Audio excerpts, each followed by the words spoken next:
LeBron and Killian with the San Francisco Chronicle. There's a talking point since game one that you guys are going to be deflated after such a frustrating loss. I'm just wondering what your response to that is. I don't really have a response to it. How do you expect your team to come out tomorrow? I expect us to come and play with the same grit that we had in game one. And, we made a lot of mistakes in game one. I expect us to be better. Right here, Mark in the second row. Mark Schwartz, ESPN. LeBron, you've been through adversity your entire life, on the court, off the court. What have you learned since you were a young player or even a young person about how to overcome adversity that can help you in this particular situation after such a difficult game one loss? It's a new day. And for me, I woke up, feeling excited about the opportunity for us to get better today. And excited about the opportunity that presents itself tomorrow and myself. But, I can never compare the adversity I went through when I was younger compared to playing basketball. This is just basketball. This is not adversity. And not when the things that I've been through in my life. This is fun.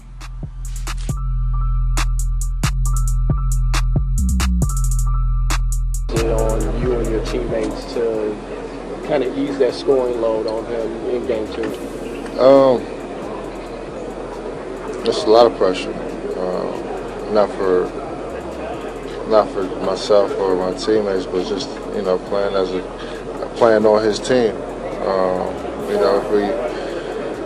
It's almost it's a blessing and it's a gift and a curse. You play on his team and you're playing with the best player in the world, and you get to witness some great historic things, be a part of it, and then on the other side, if you don't help that person win, they're looking at you too. So it's a lot of pressure depending on how you look at it, but I tell him all the time he has the opportunity to play with me as well. So.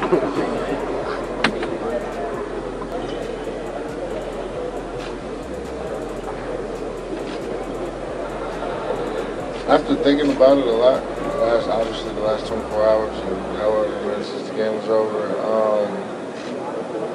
I can't say I was sure of anything at that point.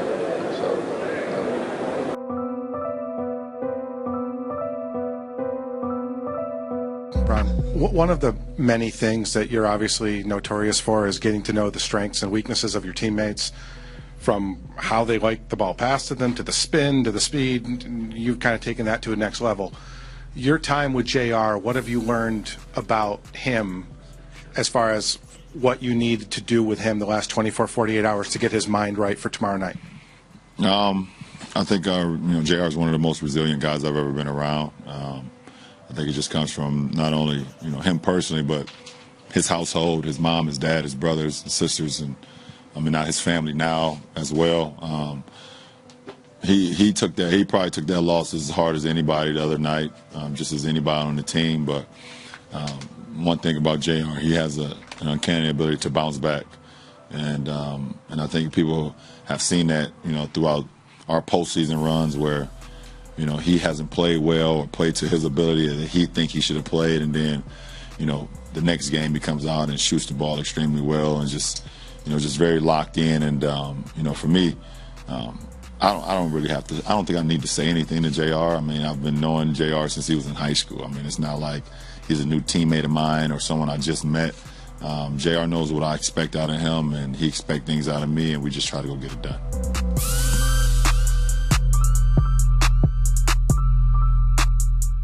I thought there was a phenomenal moment late in the game where Steph goes up for that layup and LeBron pins it off the glass. In almost the exact moment in space where he different play, but almost the exact moment in space where he blocked the Durant or the Iguodala shot. It was the same side of the glass that he blocked at the same end of the court that he blocked the Iguodala shot. And Steph turns to him, and I think this is sort of an indication of the mindset of the two teams. Steph turns to him. I think this is what he said. I obviously don't have a microphone recording, but I think what he said was, "Boy, you couldn't let me have that one." and Steph was basically like joking, because the game was over. And, that's Steph being Steph, right? He was just trying to have a little bit of fun or whatever. And LeBron basically told him to get the blank out of his face. And then they had the back and forth. But that's what that was a result of, was basically Steph trying to make a joke like, hey, we're, everything's all right. We're buddies. It's no big deal. Not we're buddies, but, just sort of a de-stress the situation because the game was over and LeBron was having none of it. And I think that's, you can get down to the mindset of the two teams. The Warriors are generally happy-go-lucky. Even when things don't go their way, they usually come out on top. And everything's another wonderful night, another happy night in Oakland. And for LeBron, working his tail off, doing everything he possibly can against this, generationally great team, and he's going to come up with a loss. And I think that in that moment, it sort of personified the nature of where this series is and the nature of those two guys. I mean, Steph's future is secure. He knows where he's going to be. He's happy. He knows he's going to get maybe a ring this year probably and more in the future. And LeBron has no idea, and he's just played one of the greatest games of his career, and he's got to take a loss.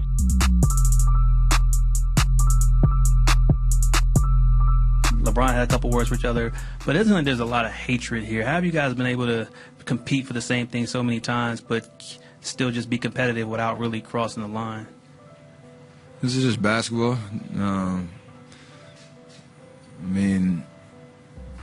Part of the game, part of that competitive environment, when somebody's in your way of of holding a trophy, there's going to be a little animosity and a little edginess, if you will. But at the end of the day, it's basketball, and we're playing for 48 minutes to win a game, and if you can leave it out there on the floor, not take anything too personally.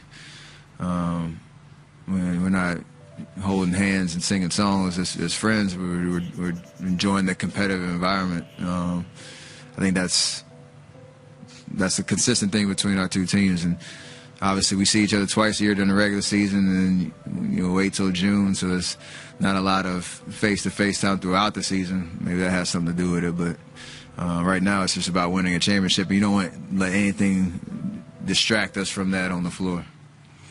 Changing up.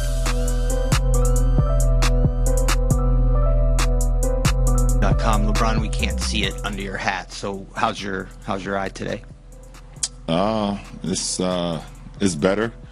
It doesn't look better, but the docs told me it's better, and it's just going through stages right now of recovering. But it looks worse than it did during the game, but it feels better. I have a different follow-up after this, but so did you basically score 51 points with one eye that was blurry? Nah, I had some points before that already. Can you see now? I mean, is it still blurry? Well, I'm taking my medication that I've been given by the doctors. My eye drops and my antibiotic to help me with the recovery as fast as possible. But it's an eye. I mean, it's going to recover as fast as it can on its own. There's nothing that you can do. It's not like I can ice it or anything like that, or if I get more sleep or whatever case may be, I just have to naturally, organically let it heal. Like I said, it's been better, but it's better today than it was in game one. Like I said, it doesn't look better, but it feels a lot better.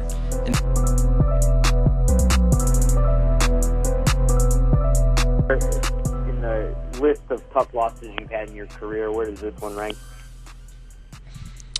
I mean, this one's probably number one. This one hurt.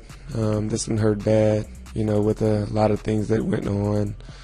The charge getting reversed, the strip on KD up to me missing the free throw down the stretch. So this one had to hurt. I felt like the team did a great job, put ourselves in a chance to win the game, and me not hitting the free throw I felt like cost our team that win. And, I dealt with that last night, but we're moving on as a team. We blew our chance, blew our opportunity. But, we got to focus on game 2 now. And so it being one of the worst losses, got to kind of put it behind you now. Thank you very much. Our next question in queue, that will come from Dave McMenamin with ESPN. Please go ahead. George, you said that you dealt with the missed free throw last night. How did you process that? What was it like leaving the arena, having it on your mind? Did you watch replays on television, or what got you through the night? I don't think anything got me through the night. You know, I stayed up most of the night, you know, rewatching the free throw, rewatching the play, just going over in my head what I think went wrong and things like that. So as a player, a competitive guy, you know, I was put in a situation to help my team win a game, and I didn't come through. So for me, it sucked. It was one of the worst feelings ever, but I have great teammates that, you know, been in my ear even last night and this morning, telling me to forget about it, continue to just focus on the next game and don't let it linger. So it is what it is. You know, I blew that opportunity, but the good thing is it's a 7-game series and we have another game on Sunday.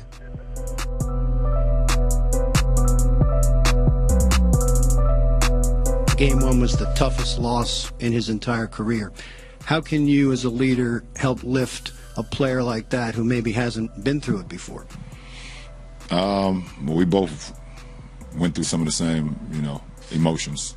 It's one of the toughest losses I've had in my career as well, just because everything that kind of went on with the game and the way we played, and you know, obviously we all know what happened in the game. So it was a tough 24 hours, not only for G Hill but for myself, for our whole ball club, because you know, we put ourselves in a great position to be successful, but.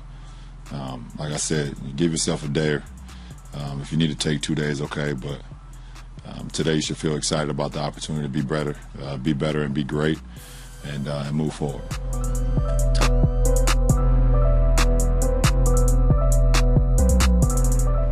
And then, you know, you guys played.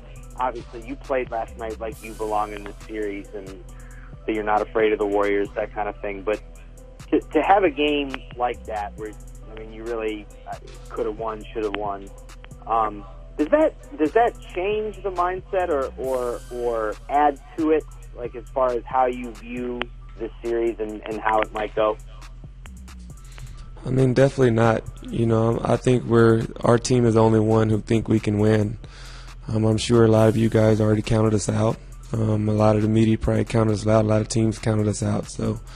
We're not playing for you guys. We're playing for the city of Cleveland. We're playing for each other. So we're going to continue to stay together, rally behind it, and do the best we can to try to get game 2.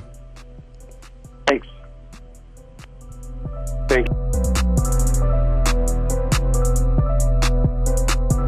And then the other question I had was, as game 1 was starting, Dan Gilbert sent out a number of tweets basically with his thoughts on how this team made it to the finals this year. Were you aware of those tweets, and did you have any reaction to them after the game? Nah, not aware. I'm not on social media right now, so I wasn't aware of that. It was his account, though, right? Didn't.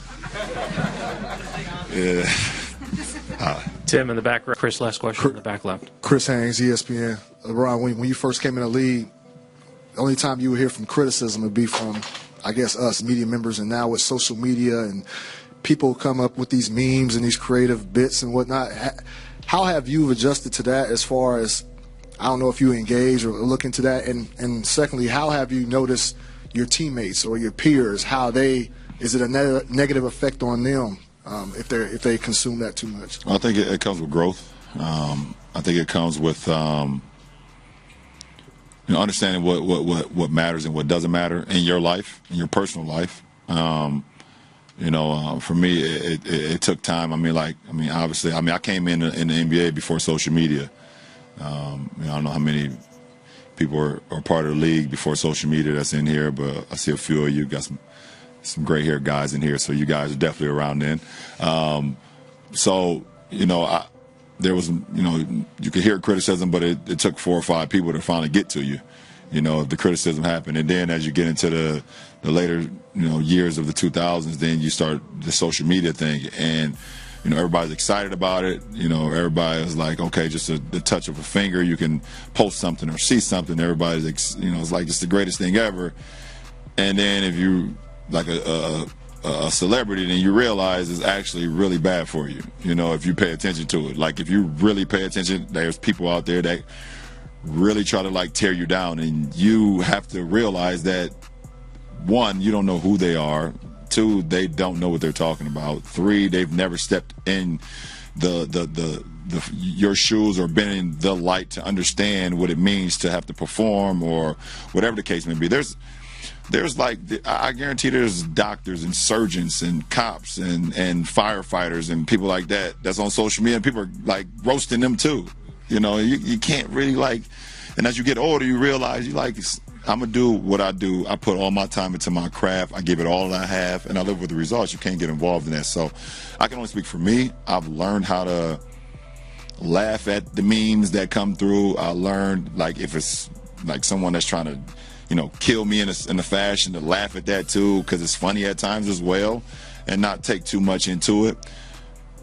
I can't sit here and tell you how my teammates go about it, because at the end of the day, we all go to our separate homes when we after practice, and we all to our separate rooms when we're on the road. So I don't know how much scrolling goes on, but if I have some words of advice, if you're a part of it and it bothers you, then you probably should just delete it off your phone. That would be, if it bothers you. Thank you, LeBron.